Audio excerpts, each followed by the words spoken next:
करत रही, लेकिन गीत इधर से प्रस्तुतता कौनो मर्द अपने दुल्हनी के ऊपर पसंद बा। एक बात जान ले दोस्त, आज के समय में पति और पत्नी के बीच में घनिष्ठ प्रेम होना अति आवश्यक है। अगर मेहरारू घरे तो खुशी नहीं है तो घरे में लक्ष्मी के वास न हुई। एक बात जान ले, बिन घर नी घर भूत का डेरा, बिना मेहरारू घरे भूत डेरा हो। चाचा जान ले, अब मेहरारू चाहे तो घर बना दे, अब मेहरारू चाहे तो घर बिगाड़ दे। अब दोनों जने बिरहा गावे आई यही, अब घरे पूरी जिम्मेदारी मेहरारू के ऊपर बा। चाची के ऊपर, चाची के ऊपर में। तो अगर सिस्टम से काम न रहे तो घरे गृहस्थी कैसे चले। एक मर्द अपने दुल्हनी के ऊपर खुशी है, तनी सुना ना, कहे का बात है, कहा तू हमारे घर एक लक्ष्मी है हो, हमार पूरा घर सजाए कर रखे यहाँ, कहे तू कहे का चाहत है, कहे ना चल तो का हम सिकंदरा रौजा घुमाई लिया। एक बात जान ले, चाहे पाथर परत रहे, पाथर परत रहे, अगर मेहरारू घुमावे के नाम ले ले हाथ मेहरारू नहीं करबे नहीं कर कि हम ना चल रहे, तनी पानी बरसत कहन चला, तनी तनी मुझे छिट्टा बुंदा तो पंचो जान ले मेहरारूआ खुशी हो गए। मर्दवा कहे जल्दी से तैयार हो तो का हम ले आए के चली।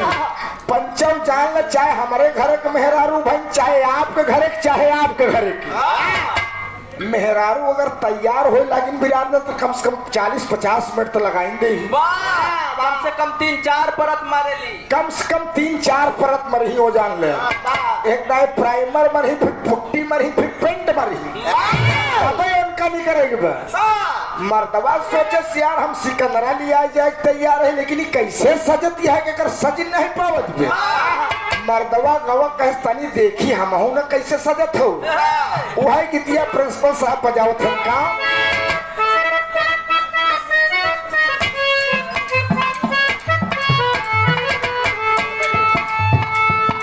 आप परम पूज्य धर्म के पिता बाबू राजपाल पाल जी, आप चित्रा चैमनपुर की धरती से 21 रुपया बहुत बहुत प्राम है, बहुत बहुत तमन है। मर्दवा कहा पर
मुस्कान।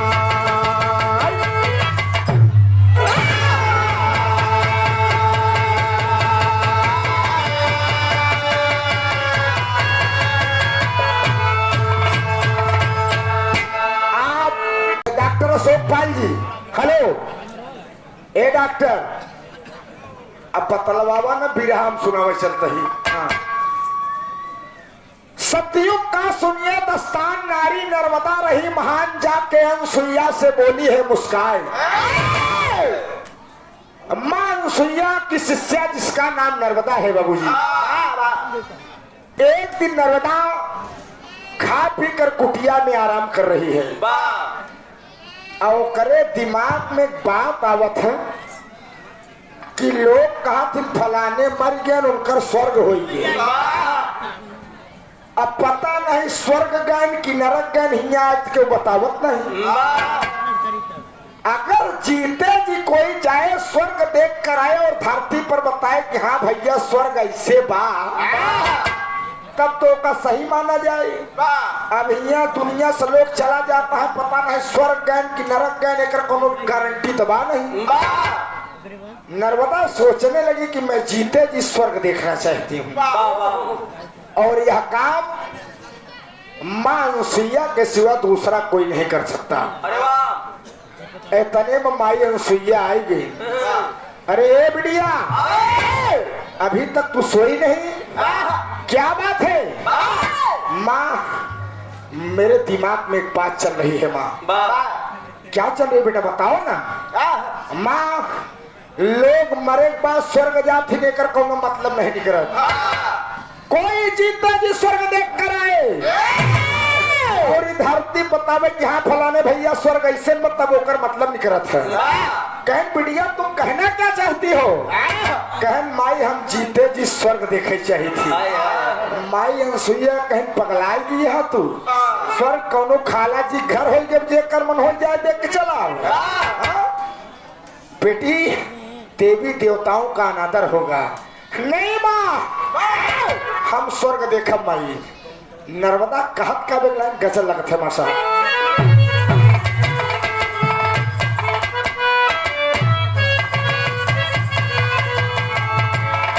अरे मेरे खून दिल की मेहंदी, अरे मेरे खून दिल की मेहंदी हाथों में ना लगाना।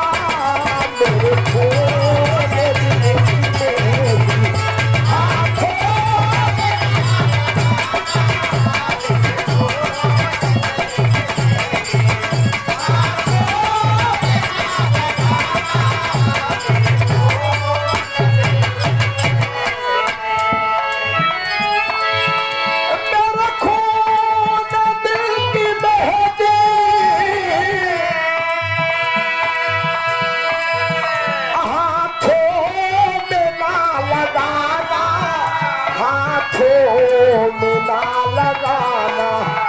जब निकले मेरा जनाजा, जब निकले मेरा जनाजा सहना बजाना।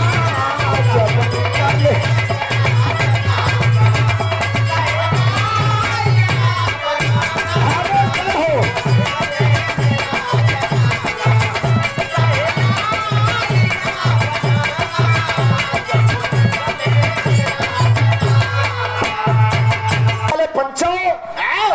नर्मदा माई अनसुईया गोड़ पकड़ कहत माई, अरे पौआ पकड़ के कहती, पौआ पकड़ के कहती बिनती सुनो हमारी।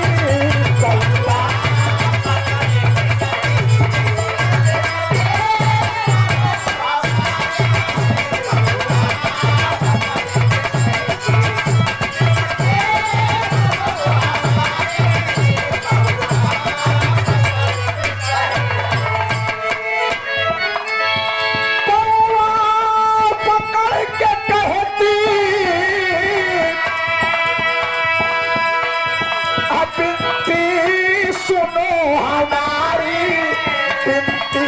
सुनो हमारी, देखूंगी मैं दरासन, हाँ देखूंगी मैं दरासन, मनसा यही हमारी, देखूंगी।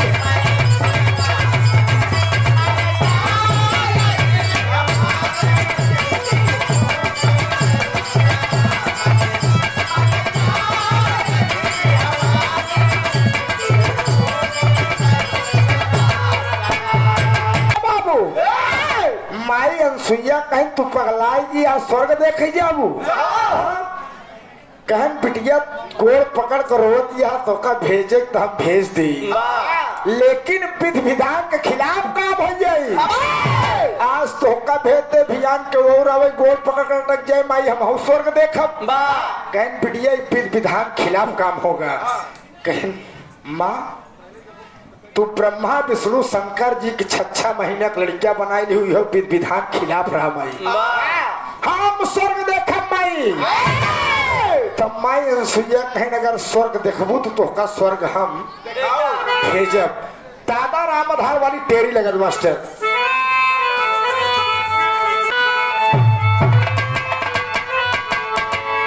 अरे होई होई सपनवा पूरा होई नरवादा,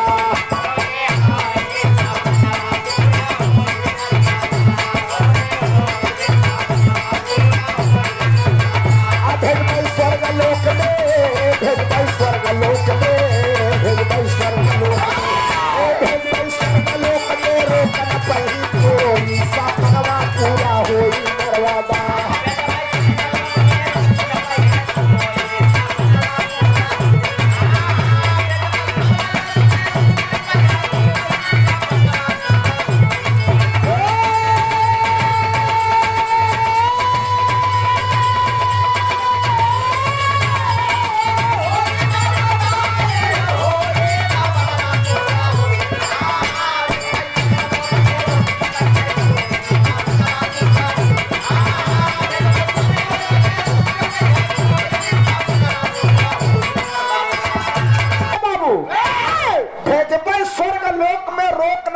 कोई सपनवा पूरा होई नर्मदा। नर्मदा कहे माई मान लो तू हमका स्वर्ग भेजत या, लेकिन धरती से स्वर्ग तक का रास्ता कहाँ बा, हम कैसे जाब स्वर्ग देखे।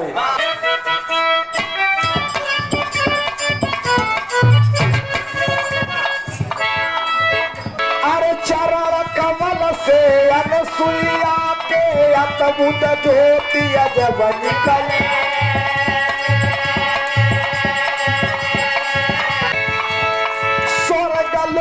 में पहुंचल खातिर ज्योति पकड़ा नरवदा चली।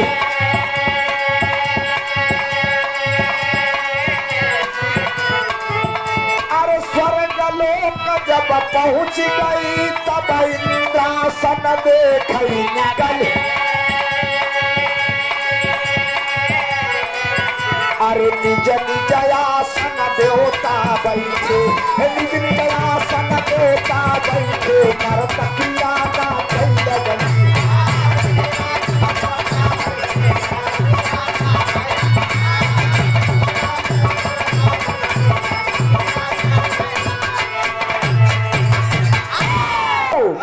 हमारी अनसुईया नर्मदा से कहे तू पगलानी है बुढ़िया।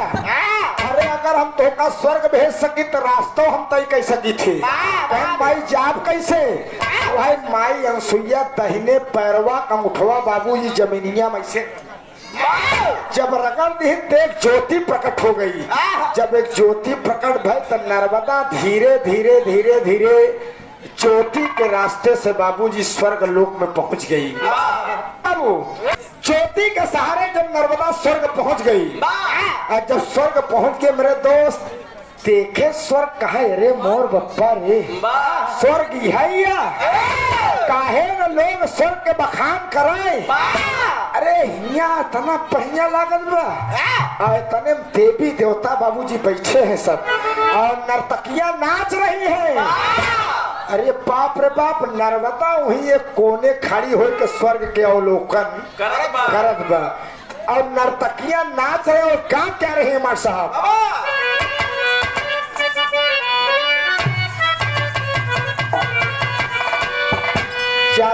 देखा यह भोजपुरी ना एक हमरे स्वर्गीय महरूम जनाब हफीज चंचल साहब गाया करते थे। एक तेराजू पी वाली भोजपुरी थे एक तेराजू जो नाच काल चलती है। तुम लोग को जनाई आप सब तोलबे तो खुदे जनाई जे यहाँ पहले और अब में का अंतर नर्तकियां नाच रही है मेरे दोस्त आओ गा रही हैं। अरे बहे पूरा वैया अरे बहे पूरा वैया उड़ेला मोरा घाघरा बहे पूरा वैया उड़ेला मोरा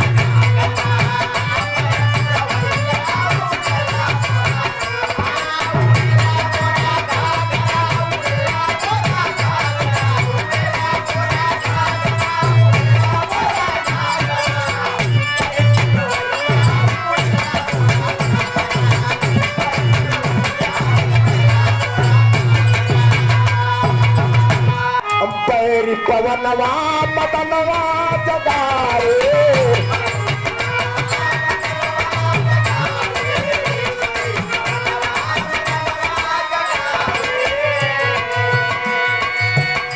अरे बाजे बदरती कनना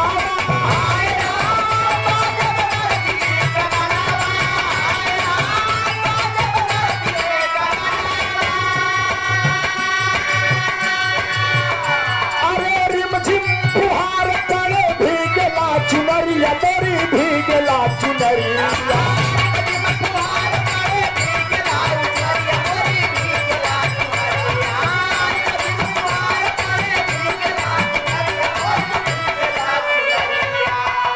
अरे बारे नजर मोहे सावन के बादरा वह पुरवैया उड़ेला मोरा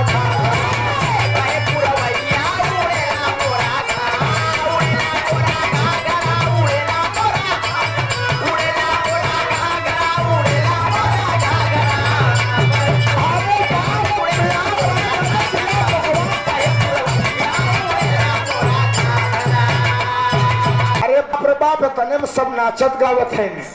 इतने में नाच गाने का कार्यक्रम समाप्त हुआ और सब देवी देवता अपने अपने लोक जाए लगे दोस्त।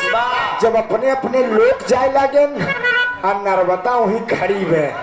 नर्मदा देखत भी करे बाप रे बाप काहे न लोग स्वर्ग के बखान करें। स्वर्ग इतना बढ़िया ब्रह्मा जी शंकर जी विष्णु भगवान सब स्वर्ग के मजा लेते हैं। तो मास्टर होत का बा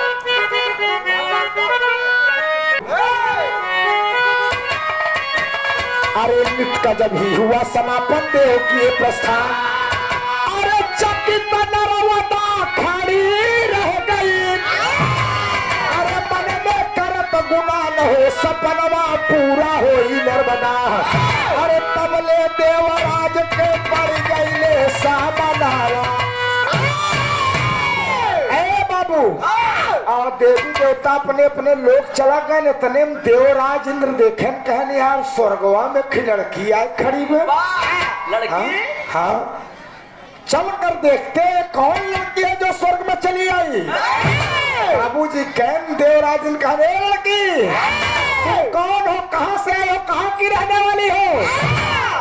नर्मदा जब देवराज इंद्र का देखे तो लगी कांपे कहे रे बाप देवराज मैं महासती अनुसुईया की शिष्या नर्मदा हूँ। नर्मदा हो तो यहाँ करने क्या आई हो। कहें प्रभु मैं स्वर्ग देखने के लिए आई हूँ। लोग मरे बाद स्वर्ग देखा थी होकर कोनो मतलब नहीं निकला। मैं जीते जी स्वर्ग देखने के लिए आई हूँ।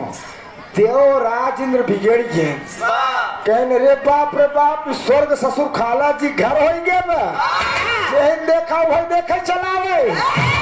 गुस्सा में देवराज इंद्र करत का है 2 लाइन राधे श्याम लगमा साहब।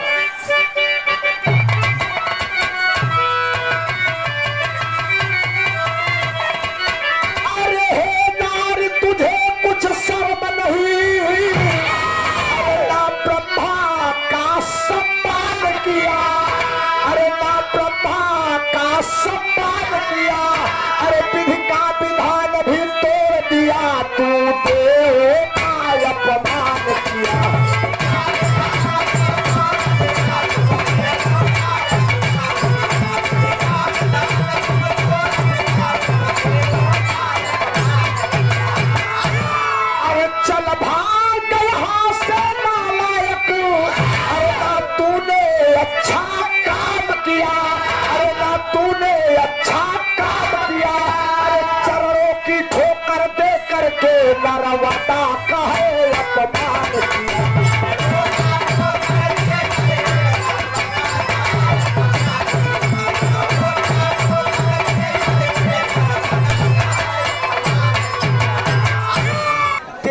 राजेंद्र पहुंचन और खींच कर मार दिया लात से कि भाग जा नालायक यहाँ से, चली आई यहाँ स्वर्ग देखे। अगर स्वर्ग देखना तो अनसुईया स्वयं आ सकती थी, ये लड़की में कवन खूबी में जो स्वर्ग देखे भेजते हैं। बाबू जब एक मारे खींच के बैना से और नर्मदा रोवत रोवत वही ज्योति पकड़ के धीरे धीरे धीरे धीरे बाबूजी धरती पर आ गई। जब धरती पर आ गई माई अनसुईया देखी कहीं नर्मदे, ए बुढ़िया स्वर्ग कैसा रहा मेरी बेटी। नर्मदा आंखों में आंसू लेकर कहती है माँ स्वर्ग तो बहुत अच्छा था माँ। अरे पगली तेरे आंखों में आंसू, तू क्या रो रही है। माँ स्वर्ग तो बहुत अच्छा था लेकिन स्वर्ग लोक में मेरा अपमान हो गया। रोए के बतावत बहिया दादा पन्हारी को वर्जिना धुन लगन बस।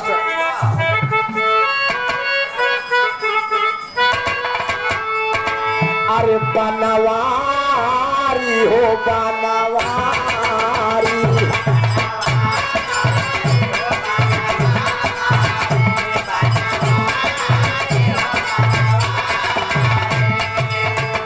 कबले क्या सुधिया हमारे, कबले क्या सुधिया हमारी बनवारी।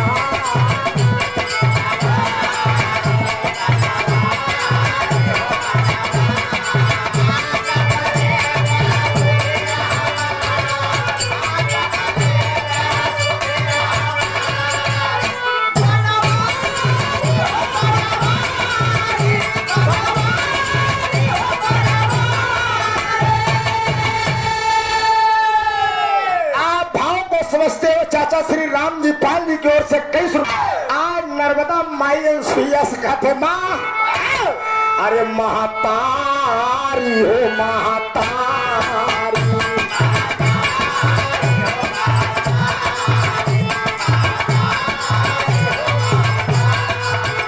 हमके इंद्र देह न धूतकारी, हमके इंद्र देह न धूतकारी, महातारी हो महातारी।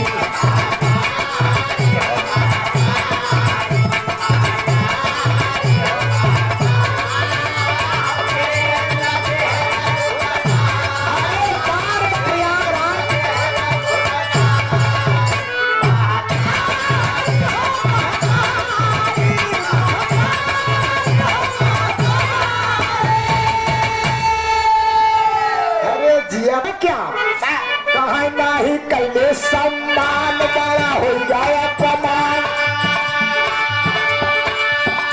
नहीं कैले सम्मान बड़ा हो जाए हमको चारा से दिहाले न मारी, महातारी हो महातारी।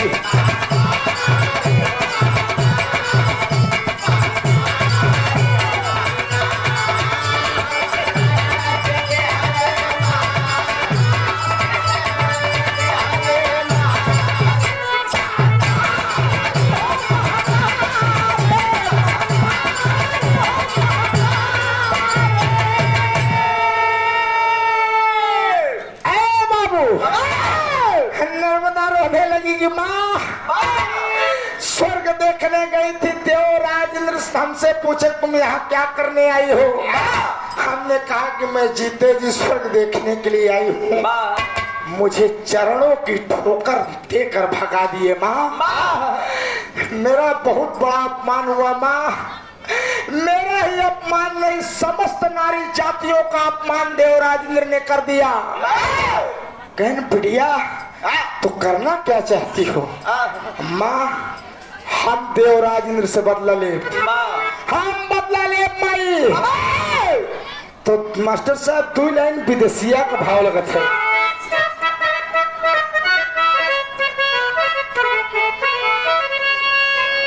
अरे बदला चुकावई खातिर सुना है मयरिया,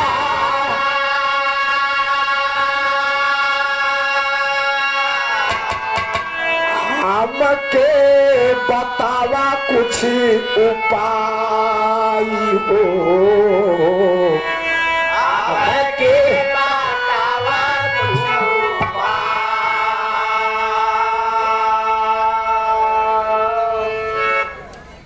ऐसी जुगतिया तू हमके बताई देती हो देवराज के दे हम झुका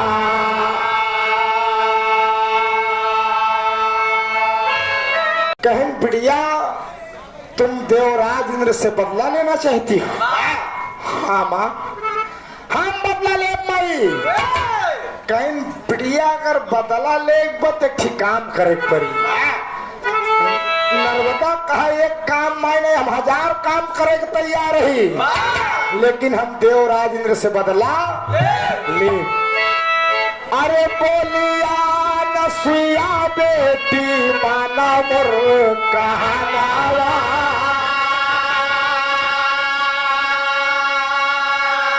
अरे पहले आपन कारा तू विवाह पहले आपन कारा तू बाबू कहा बिटिया अगर देवराज इंद्र से बदला ले तो का एक काम करे पड़ी पहले अपन बियाह करे पड़ी नर्मदा रोने लगी कि माँ मैं आपकी कुटिया में आपके चरण कमल की सेवा करती हूँ माँ 2 टाइम को रोटी मिले तो बतावा हमसे के बियाह करी माँ मैं बड़ी अभागन हूँ माँ कहीं बिटिया भगवान जो करता है अच्छा करता है तुम भगवान के ऊपर भरोसा रखो कहीं माई का भरोसा रखी बतावा ना कहीं बिटिया तू खाए पी कुटिया में सो जा तू खाए पी के कुटिया में सो जा और सवेरे जब आँखी मीजत उठियो कुटिया के बहरे जे भेटाई जाये ओका अपन मर्द मान ली हो नर्मदा रोई लाग की माई अगर कुकुरो बिला भेटाई जाही तो माई हम अपन पति मान ले कहीं बेटी भगवान के ऊपर भरोसा रखो भगवान जो करता है अच्छा करता है बाबूजी भगवान के ऊपर भरोसा रख के नर्मदा जवन नमक रोटी बा खाए के गए कुटिया में सोएगी दोस्त अब भगवान से प्रार्थना करे कि हे भगवान कम से कम चेक के भी मिले कुटिया पर हमके मर्द मिले इतना भगवान के मनाए के सोएगी दोस्त और सवेरे जब ओकर नींद खुली जब नर्मदा के आँखी खुली और नर्मदा जब आँखी मीजत बाबूजी कुटिया का बाहर निकली अब देखे सुही एक ही कोढ़ी एकदम अरे यार समर के भाई साहब ऐसे शरीफ मने कोढ़ी कलंदर न बना हे बाबू एकदम ऐसे कोढ़िया हुई गुड्डी मुड्डी मारे उलरा बा नर्मदा कहे हे भगवान आपका लाख लाख धन्यवाद चला कम से कम जेब के मिला मर्द तो मिला अब पहुंची बाबूजी अब कोढ़िया को गोड़वा छुई के लगी दबावे जब कोढ़िया का गोड़वा दबावे लाग तो कोढ़िया का धीरे धीरे सरसराहट बढ़े लाग सरसराहट बढ़े लाग कि सवेरे सवेरे हमका के छुअत बा तो कोढ़िया कहा तो केहू देवी छोड़ दे हमके छोड़ दे हम चला जाए कहे अरे कहाँ जाबे मोर राजा अरे तू हमसे बियाह न करबे कोढ़िया कहे रे बाप रे पाई होइए हम ऐसे रेगत दुआरे चलाए तो ये हमसे बियाह करेंगे तैयार हुआ कोढ़िया कहत का मास्टर हमारे प्रयागराज इलाहाबाद घाटी धुन लगत है बाबू कोढ़िया का कहत मास्टर साहब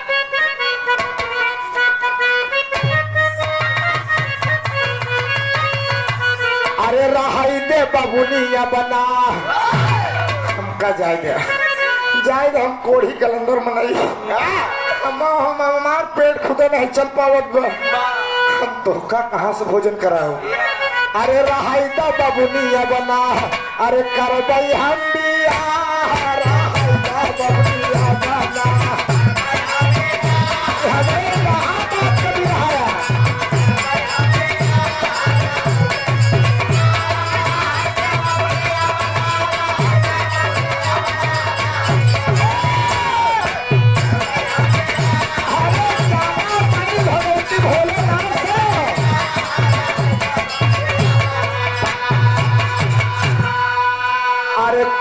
कोहरावा से काटी गई सागर बदानिया।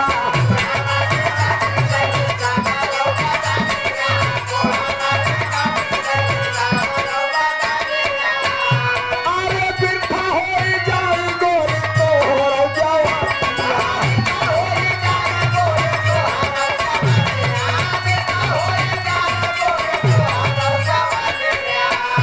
अरे हमरे साथे होई नाही तोहर बाहर आई गे बबुनिया। अरे हमिया आई गे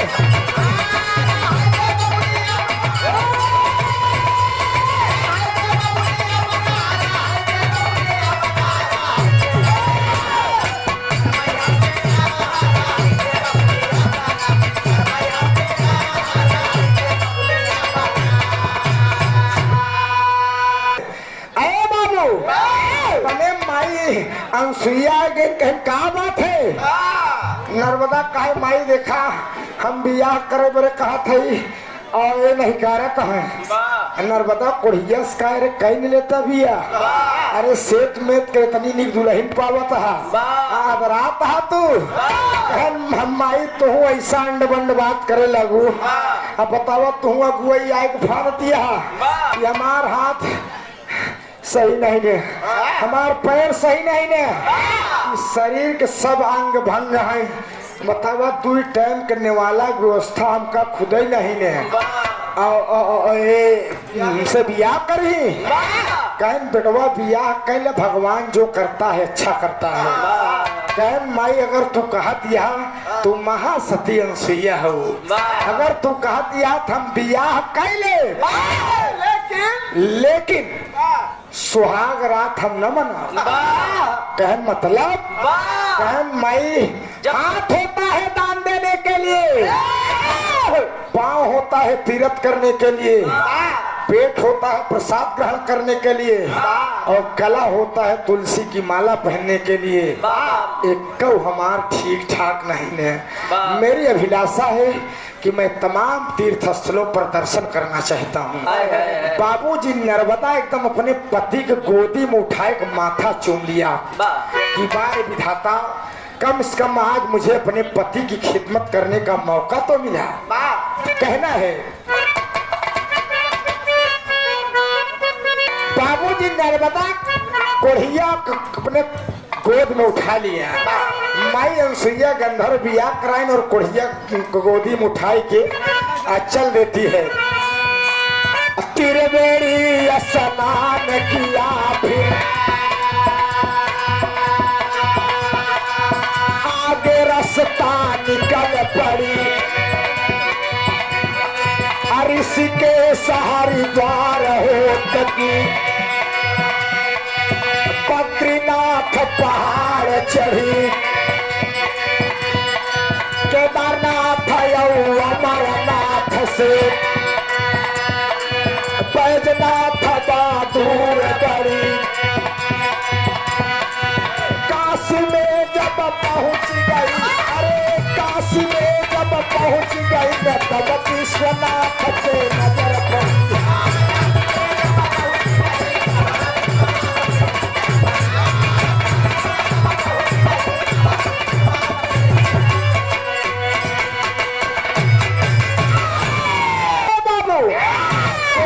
पति के लिए तमाम तीर्थ स्थलों का दर्शन कराती है। केदारनाथ, बद्रीनाथ, अमरनाथ, लास्ट में काशी विश्वनाथ। जब विश्वनाथ दर्शन कराए तो नर्मदा का सैया घरे चली। कोढ़िया कहे नहीं अब एक थी और बाकी है। कहें चल तू पुष्कर क्षेत्र राजस्थान, जहाँ आज राजस्थान बसब मेरे दोस्त। कहें पुष्कर नाथ धाम का दर्शन कराए तो करे बाद खरे लौटी आवा जाए। विरह सुने वाले पंचों यही निर्णय नर्मदा गलत ले लेती है। गर्मी का महीना है, चिलचिलाती धूप है, अब कोढ़ी पति को कोरा उठाए के नर्मदा बाबूजी जब पुष्कर क्षेत्र पहुंची पंचों, हवा बह रही है, लू चल रहा है।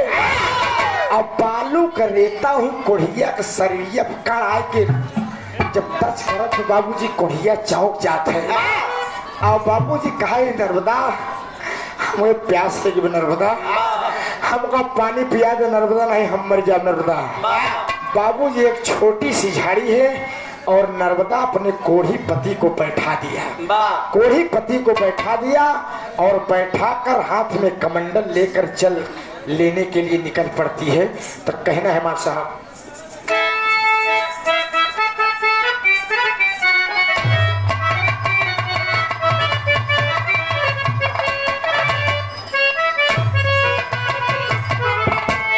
तरजिया बड़ी पुरान में चाचा जान रहे। अरे नेकी बदी की दोराहों में, अरे नेकी बदी की दोराहों में, अरे यार पर है जिंदगानी, ये तेरा जीवन बहता पानी, ये तेरा जीवन बहता।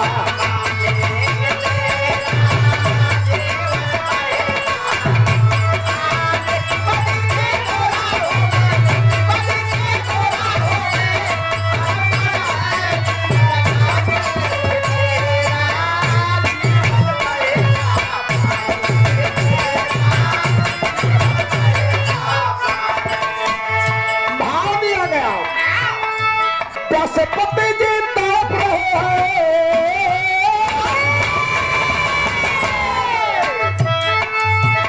पति जी तड़प रहे हैं, नीर नहीं मिल पाता कि कुछ तो रहम करो माता।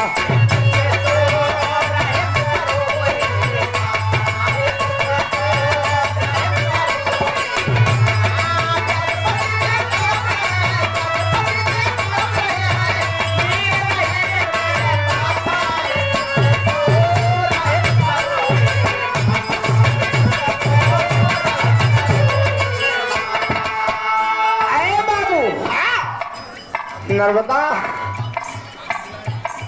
अपने पति को छाया में बैठा दिया और चल खोजत खोजत निकलिए।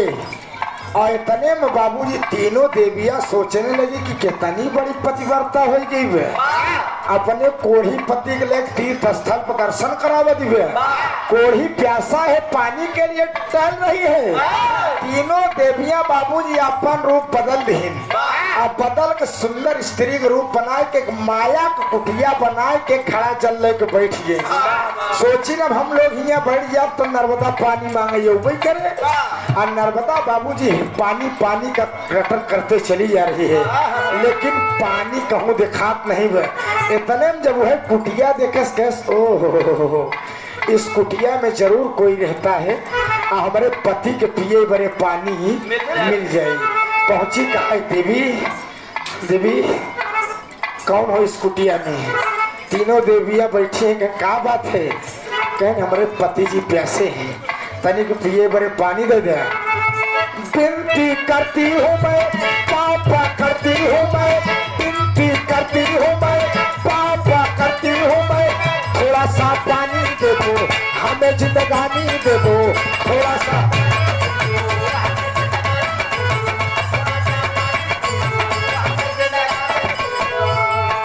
ना भूलो ऐसा कभी भी,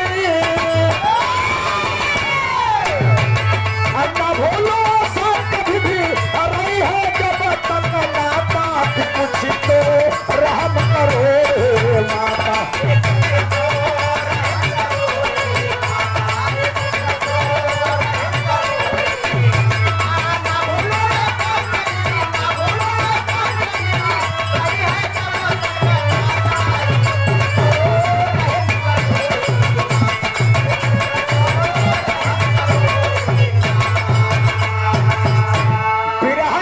करीब में बाद 3-4 मिनट कहानी और बची है। इतने में तीनों देवियां कहें तुहार पति प्यासा है? हाँ देवी, हमारे पति के प्यास लगी, बता दे पानी नहीं उठकर जान निकल जाएगी। तुम पानी लागी? एक कमंडल नहीं, ये पूरा खड़ा दे दी। एक काम तो का करे फिर। नर्मदा कहे मैं अपने पति के पानी के लिए एक काम नहीं 1000 काम करने के लिए तैयार हूँ, लेकिन मुझे पानी दे दीजिए। कहा पानी कमंडल नहीं खड़ा दे जब, लेकिन हमार बात सुना। तीनों देवियां बाबूजी नर्मदा की परीक्षा लेने लगी।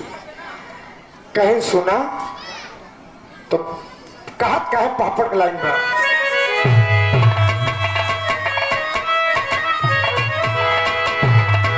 कहे पूरा खड़ा दे दे, लेकिन एक काम करा, ये दोनों पैर अपन काट के हमका लोग के दे दे। नर्मदा कहा पैर काट के दोनों दे दे तो हमका एक घड़ा जल दे देबू। कहा हाँ। नर्मदा डरी नहीं बल्कि मुस्कुरा दिया दोस्त। कहा भले गोड़ कट जाए लेकिन हमारे पति पिए बड़े पानी तो मिल जाए। अरे पति के बदले में बहनी तू मंगलुआ चरणवा हो। अरे पति के बदले में बहनी तू मंगलुआ चरणवा हो। अरे सचमुच में मांगा देवी दई तेरी आप परनवा हो।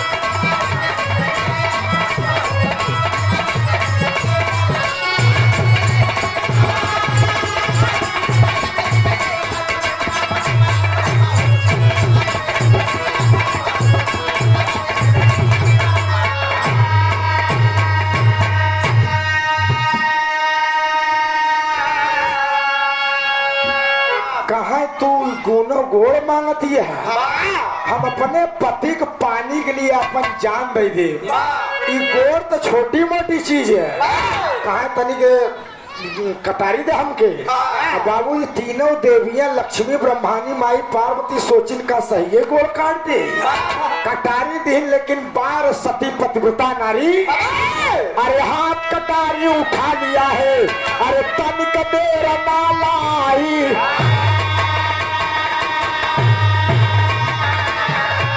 दोनों पैर को काट दिया फिर। अरे दर्द से ना चिल्लाई,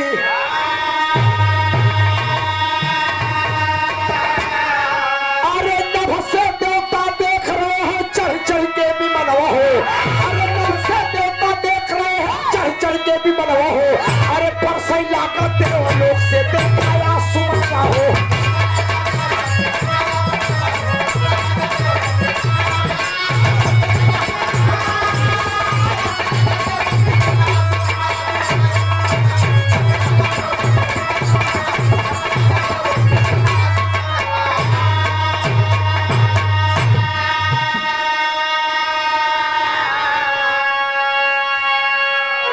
बिरहा सुने वाले मेरे दोस्त, जब दोनों पैर को नर्मदा काट दिया, खूनों की धारा बहने लगी, तीनों देवियां एकदम अचंभित हो गई।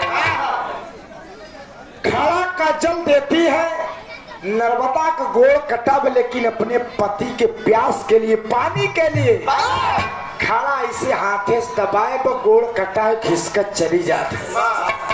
पार सती नर्मदा ये सब कारनामा देखकर देवी देवता एकदम बाबूजी द्रवित हो गए, फूलों की वर्षा करने लगे। देवराज इंद्र जवन स्वर्ग देखने गई थी, नर्मदा चरणों की ठोकर देकर भगा दिए थे। आज नर्मदा का सतीत्व देखकर देवराज इंद्र चंभित हो गए। बाबूजी देवराज इंद्र से बर्दाश्त ना हुआ और बाबूजी स्वर्ग से धरती पर आते हैं, जहां नर्मदा खिसकते हुए चली जाए। नर्मदा के चरणों में गिरना चाहते हैं कि नर्मदा मुझे क्षमा कर दो। नर्मदा मैं नहीं जानता था कि तू इतनी बड़ी सती और पतिव्रता नारी है। नर्मदा कहते हैं ना देवराज, आप दुनिया के मालिक, स्वर्ग के राजा, ये आप क्या करते हैं? कहे नर्मदा हमके क्षमा कह दिया, हमके क्षमा कह दिया बाबूजी। लेकिन भगवान की माया विधाता ने क्या किया कि जिस रास्ते से नर्मदा खिसकते हुए चली जा रही है, उस रास्ते से एक उत्पत्ति होती है। बिरहा आखिरी प्रमाण में कहना है,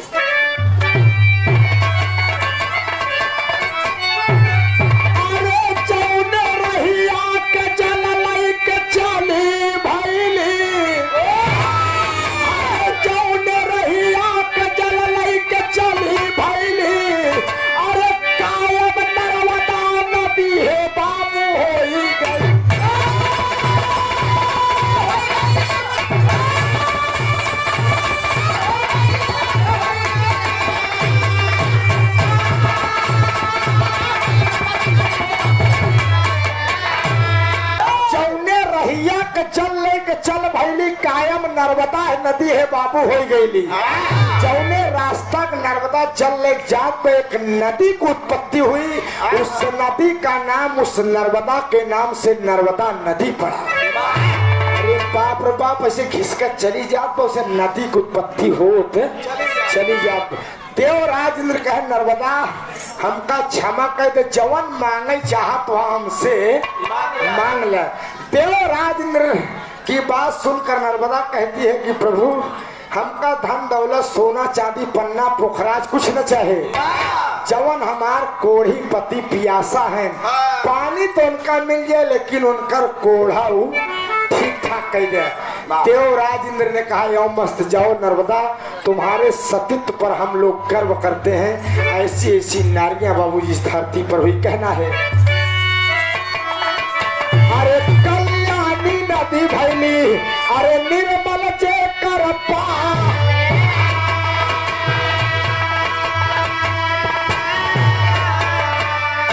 अरे सती नर्मदा के बाबू अमर भाई कहा।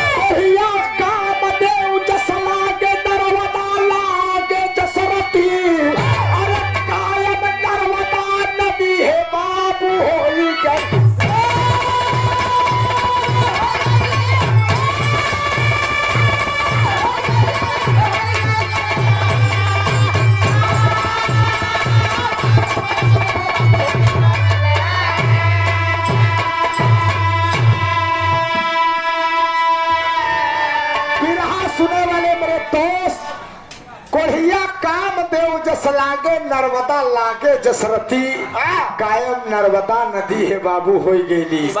बिरहा सुने वाले मेरे दोस्त, कोढ़िया एकदम देवराज इंद्र के आशीर्वाद से एकदम जो कोढ़ हो रहा एकदम ठीक हो।